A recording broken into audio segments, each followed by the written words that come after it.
So we've got a quick video today. I just want to go over a point that I neglected to mention in one of my previous videos, which I'll link both in the description and up above.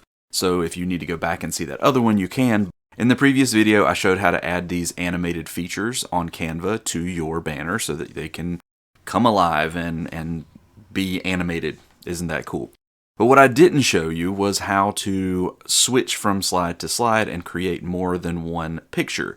The way I explained it before, it was kind of limited. You can add these animated pieces, but you don't get the chance to actually switch and look at different banners altogether in the same space. Let me show you an example.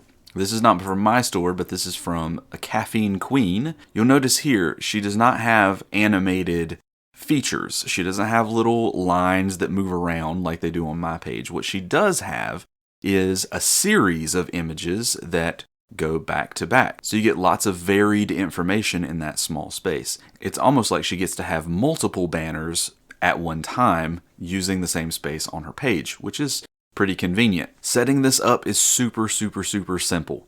All you have to do is go back to the file that you had created in Canva, and I'm going to go back to the banners that I was kind of playing around with in the previous video, and also one that I just created when I started deciding to add more resources specifically for TPT sellers. And to set this up, all I had to do was follow the directions in the other video, except add a page. I actually duplicated the page so I can keep the same background in the same exact style and everything, and then I just changed the text and the animations. Once you've added another page, or 3 or 4 or however many you want, then you just go up to download, and where you might have clicked just page 1 or just page 2 in the past, you click all pages, keep it as a GIF file.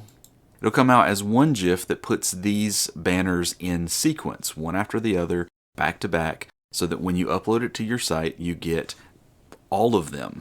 And now when you go back to my page, you can see that I have that original resources for counselors, career coaches, and other educators, followed by the banner for free resources for TPT sellers, which is a category I'm moving into and excited to be providing some new resources. Don't forget to like and subscribe, and if you're interested in career exploration materials, you are welcome to click on my TPT Store, which will be down in the description below. And if you're looking for elementary resources or art resources, my wife's store will be linked in the description below as well. Thanks so much for watching, and we'll see you soon.